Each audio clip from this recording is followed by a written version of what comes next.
Honorable Speaker of the House, Alan Peter S. Cayetano, Majority Floor Leader Ferdinand Martin Romualdez, Chairman Franz E. Alvarez, Chairman Jose Antonio R. C. Alvarado, distinguished representatives, magandang umaga sa inyong lahat.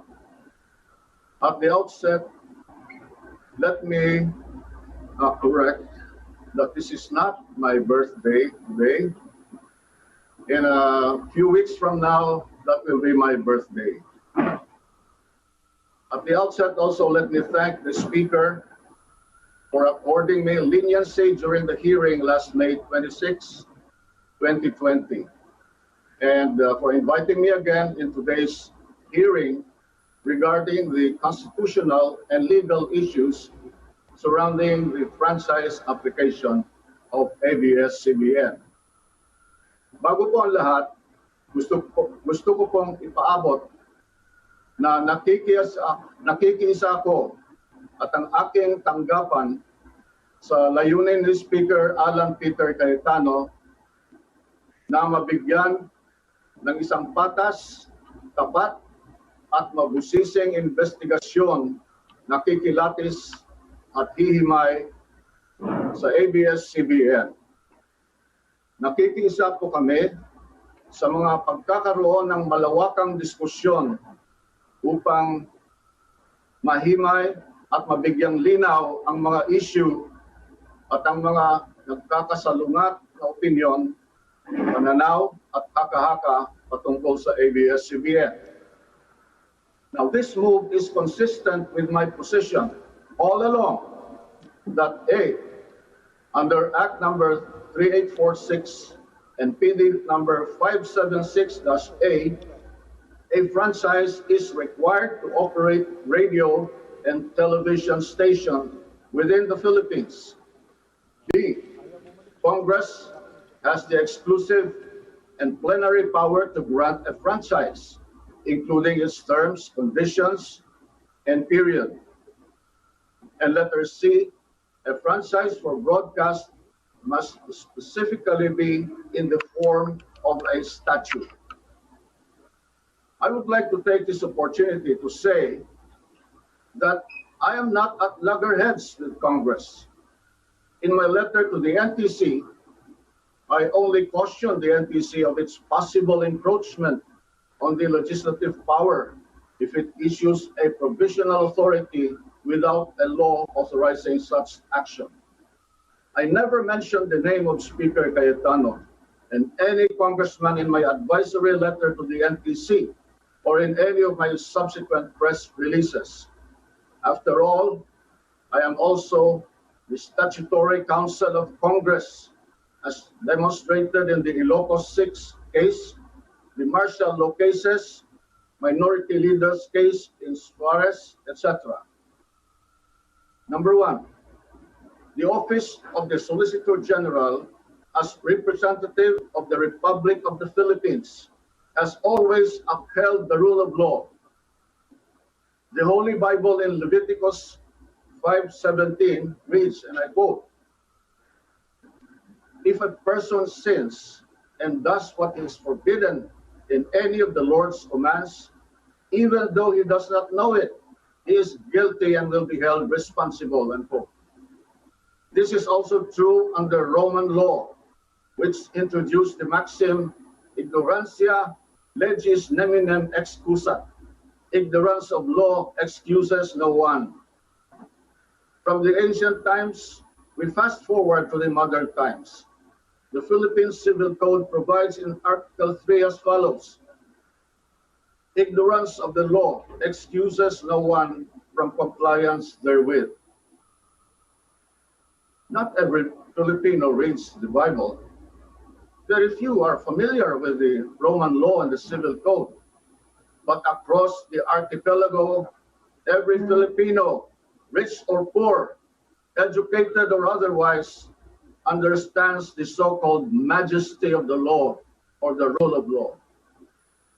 From my kakabsat in Ilocos provinces, where my parents came from, they understand this principle as Amin ket agparintumang ti linteg bak ng man wenno nakurapay.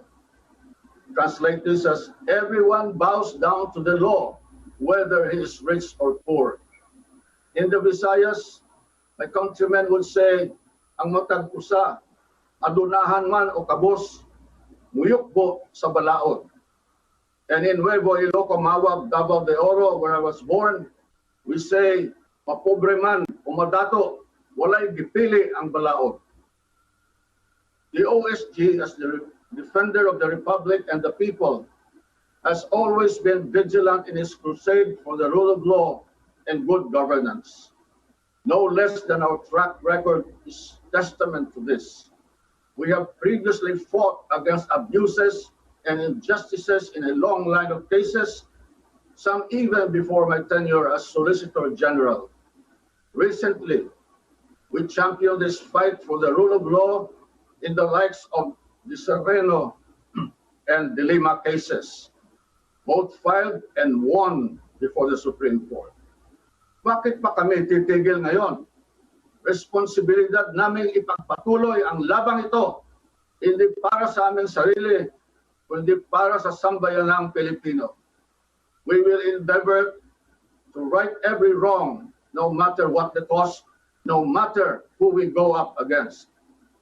Similar to the cases prosecuted and defended by the OSG, the quo warranto petition filed against ABS-CBN should not be an exception. What the OSG is seeking before the Supreme Court is merely the correction of a legal wrong and nothing else. Ito ay laban para lamang sa kung ano ang tama at naayon sa batas. Number two, there are prevailing legal principles that place me in a predicament and prevent me from fully participating in this present proceedings. As many of you are aware, currently there are two pending cases before the Supreme Court involving the broadcasting operations of ABS-CBN. One is the quo warranto petition I filed for the forfeiture of ABS-CBN's franchise. The second case is the petition for certiorari and prohibition filed by ABS-CBN against the National Telecommunications Commission, or NTC, questioning the NTC's cease and desist order. Some of the issues involved in these cases pertain to ABS-CBN's violations of the Constitution and its franchise, which, according to your letter, are the subject of your current inquiry. Pinagbabawalan akong magsalita ukol sa kahit anumang bagay na may kinalaman sa mga petisyong nakahain ngayon sa Korte Suprema ng dalawang prinsipyong pangligal. These are the principle of non-encroachment on the exclusive domain of judicial jurisdiction, and the other one is sub judice rule. In the case of Benson versus Senate Blue Ribbon Committee, the Supreme Court cautioned that allowing Congress to investigate matters over which jurisdiction had already been acquired by the courts would create the possibility of conflicting judgments. It held that the inquiry into the same justiciable controversy would be an encroachment on the exclusive domain of judicial jurisdiction that had set in much earlier. Indeed, as said in Benson, Congress's power to inquire is recognized. However, such could not usurp judicial functions. In the same vein, the sub judice rule restricts comments and disclosures pertaining to the judicial proceedings in order to avoid prejudging the issue, influencing the court, or obstructing the administration of justice. The same rule was likewise used by the OSG in declining the previous invites from various committees in the Senate and in the House of Representatives, where the expired franchise of ABS-CBN and its renewal are being discussed. Lest I be misconstrued of favoring the House over the Senate, My appearance today is without prejudice to prohibitory rules. I come here to heed the Speaker's call last May 11, 2020, and I quote, "As a fellow lawyer and a government worker, we should be working together and not trying to bring down each other, unquote. As a matter of fact, the Republic filed on February 13, 2020, a very urgent motion for the issuance of gag order in the quo warranto petition invoking the sub judice rule. In said motion, the Republic prayed for the issuance of an order prohibiting the parties, including the Republic, and any person acting on their behalf from releasing any statements discussing the merits of the quo warranto petition. I maintain this position, and thus I am not allowed to answer any questions involving matters pending before the Supreme Court. I must tread lightly to avoid violating the sub judice rule. A violation of the sub judice rule may render one liable for indirect contempt under Section 3D, Rule 71 of the Rules of Court. I must also point out that the canons of Code of Professional Responsibility likewise hinder me to comment on the merits of the case. In the case of ABS-CBN versus NTC, the House of Representatives, along with the Senate, has been impleaded by the court as a party litigant. Thus, my mere presence in any proceedings of the House of Representatives to hear and discuss any matters involving the case might violate the Code of Professional Responsibility. As we all know, the OSG represents the NTC in the cases earlier mentioned. As with all lawyers, as Solicitor General, I am bound by the Code of Professional Responsibility, which obligate me to observe candor, fairness, and loyalty to my client, to keep fidelity to my client's cause, and to preserve the confidence of my client. It may thus be the height of professional misconduct and impropriety for me to appear before a party litigant, especially when this appearance would inevitably lead to a discussion of matters relating to an ongoing case. More than OSG's rules counsel for NTC, OSG also acts as the direct representative of the Republic of the Philippines in certain proceedings. As the Republic's representative in the quo warranto against ABS-CBN, and as a statutory counsel of the NTC in the ABS-CBN's petition for certiorari and prohibition against NTC, the OSG plays a quintessential role in protecting the Supreme Court from extraneous influence so that the latter may not only be impartial, but also appear to be impartial in deciding upon the issues of the case. Number 3, in its broadcasting operations, ABS-CBN committed violations arising from its franchise, the laws, and the Constitution. In this Honorable House's email to OSG last May 29, I was directed to give an opening statement, and I quote, summarizing why ABS-CBN's application should be denied, unquote. The OSG has already furnished this committee with the pleadings that it has filed with the Supreme Court. To reiterate, the OSG has made known to all that ABS-CBN violated the Constitution and other pertinent laws. I am quoting the following arguments raised by the Republic in its pleadings filed before the Supreme Court, which are already as part of public records. Number 1, ABS-CBN Corporation violated the nature and scope of its legislative franchise under RA 7966 when it allowed another entity, ABS Convergence, to make use and abuse the legislative franchise granted to ABS-CBN Corporation. ABS CBN Convergence, Inc. has no legal authority to broadcast under RA 8332. Number 2, furthermore, under RA 7925, no single franchise shall authorize an entity to engage in both telecommunications and broadcasting, either through the airwaves or by cable. Thus, with its KBO offerings, ABS-CBN Convergence not only violated its own legislative franchise, but also the Public Telecommunications Policy Act of the Philippines. Number 3, based on the foregoing... Excuse me, Solicitor General. Hello? Before you continue, Solgen, the committee secretaries of joint committees is hereby directed to have our guests to take their oaths.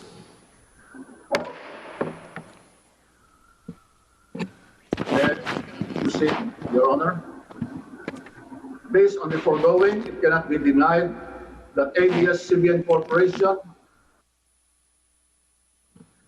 Excuse me, Solicitor General. Opo, mag-oath lang po kayo sandali. Sunod pwede na po kayo mag-continue. SecGen, ComSec. Mr. Chair, can you already include all the others so that we can have an omnibus? Yes, sabay-sabay na po lahat. Sabay-sabay na po lahat. Pati ABS-CBN. Pati NTC. Lahat po ng invited guest natin, sabay-sabay na po. Even those in Zoom, Mr. Chair. Thank you. Thank you, Congressman Albano. ComSec. Please raise your right hand. Do you swear to tell the truth, the whole truth, and nothing but the truth before this joint congressional inquiry, so help you God? Thank you. Solgen. May I continue, Your Honor? Please continue, Solgen. Thank you. Thank you. Now, based on the foregoing, it cannot be denied that ABS-CBN Corporation in broadcasting contents in its KBO channel is likewise engaged in CATV service without the required permits, licenses, and/or authority to operate a CATV system.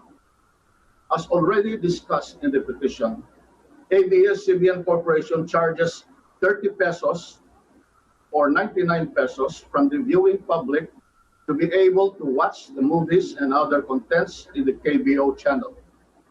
ABS-CBN Corporation has aired movies, boxing shows, concerts, and other events in its KBO channel for a fee and without obtaining a prior approval from the NTC. These acts are evidently not covered by the legislative franchise granted by the state in favor of ABS Corporation. Number 4, ABS-CBN Corporation was not authorized to use free-to-air signals for its operations of the KBO channel.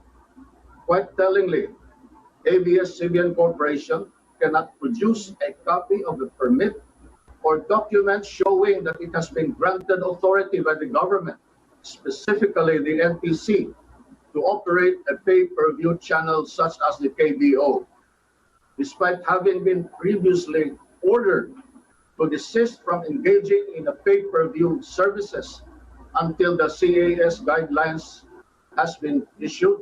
ABS-CBN Corporation nevertheless continuously operates the KBO channel in derogation of its franchise, the NTC directive and order, and the DICT framework. Number 5, the Philippine Depository Receipts, or PDRs, issued by ABS-CBN Holdings Corporation grant beneficial ownership over the underlying ABS-CBN Corporation shares. ABS-CBN's own statement admitted how the issuance of PDRs allow foreign entities to participate in a media company whose ownership is required to be 100% Filipino. To quote, the the PDRs unlock the share value of ABS-CBN Corporation, allowing foreigners to participate in a media enterprise whose ownership is constitutionally limited to Filipinos. With foreigners allowed to buy PDRs, the ABS-CBN Corporation shares, which have long been undervalued, can now play catch-up with regional media counterparts.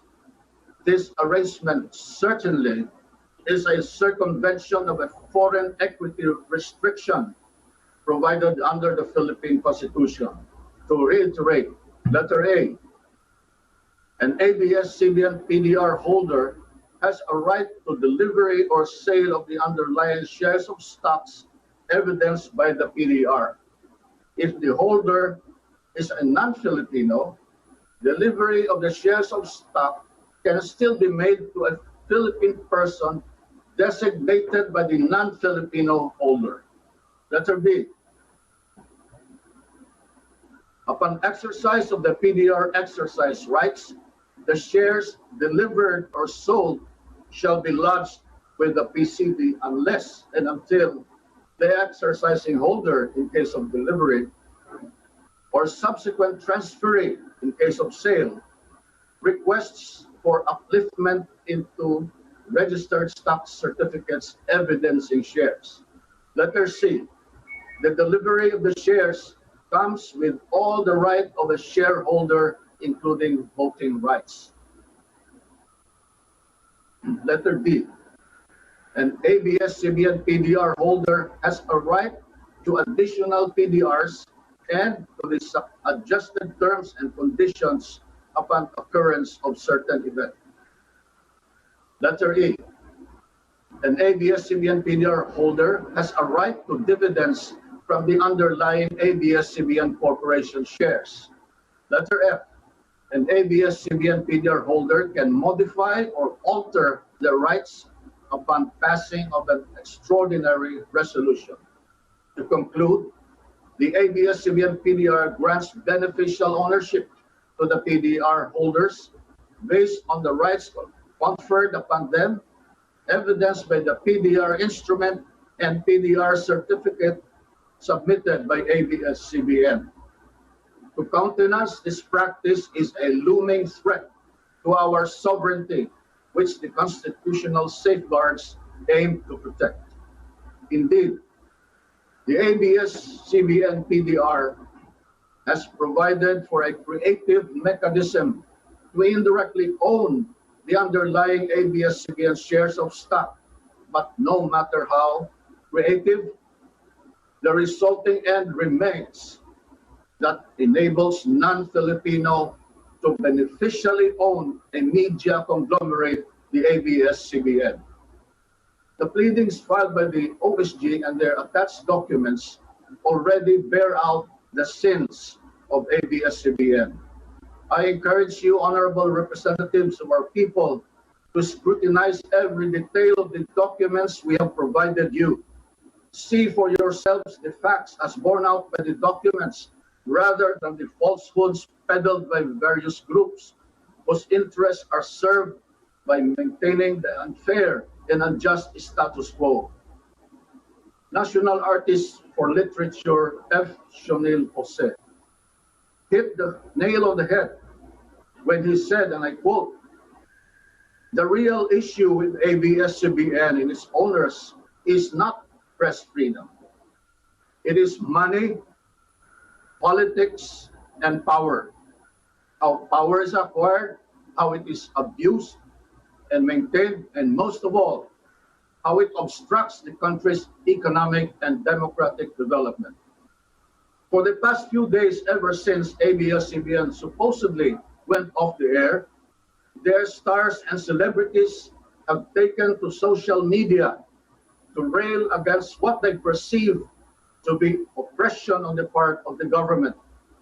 In desperation, they would want to use their influence over the multitudes of fans to muddle the issue and drum up support for their network. One of the more prominent stars who spoke against the government is Coco Martin, He said in a social media post addressed to me that, and I quote, "Kapag ang pamilya ko kinanti, kahit sino ka pa, lalabanan ako ng patayan sa iyo, kahit patayin mo pa ako." Maraming salamat, Solicitor General Joe Calida, at sa bumubuo ng NTC sa kontribusyon ninyo sa ating bayan. Tinatarantado ninyo ang mga Pilipino. It appears that he is spoiling for a fight.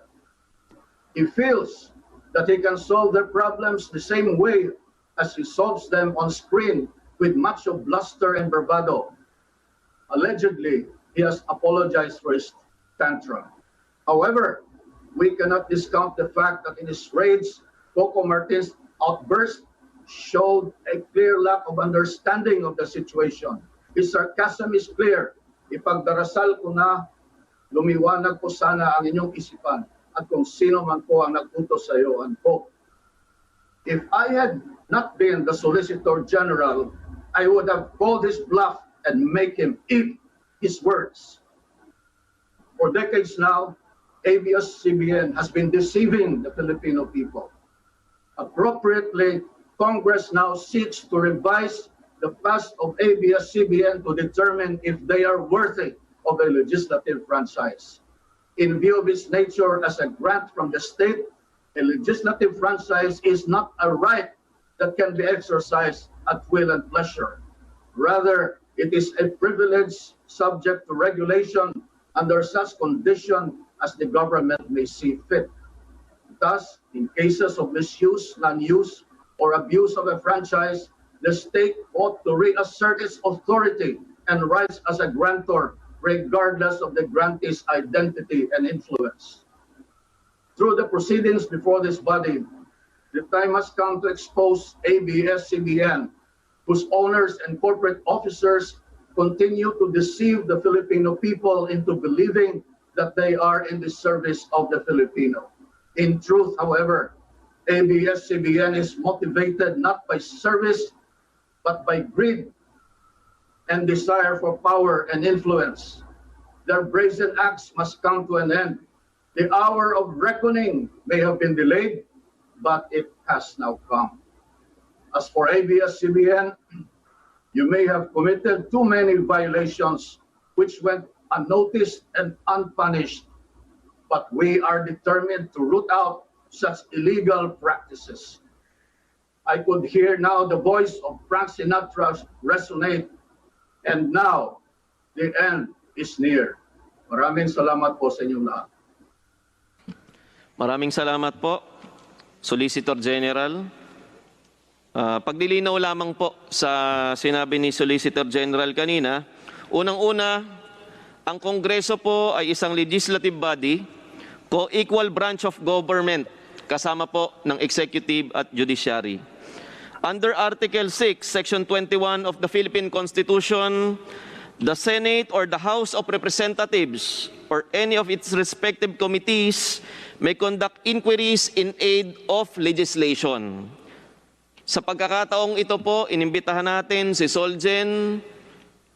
In aid of legislation, nakahanda po ang lahat ng miyembro ng House of Representatives na lumayo sa katanungan ng whether or not kay Solicitor General, pero tayo po ay nagpapasalamat sapagkat napakaganda po ng presentation na naibigay ni Solgen ngayong araw na ito.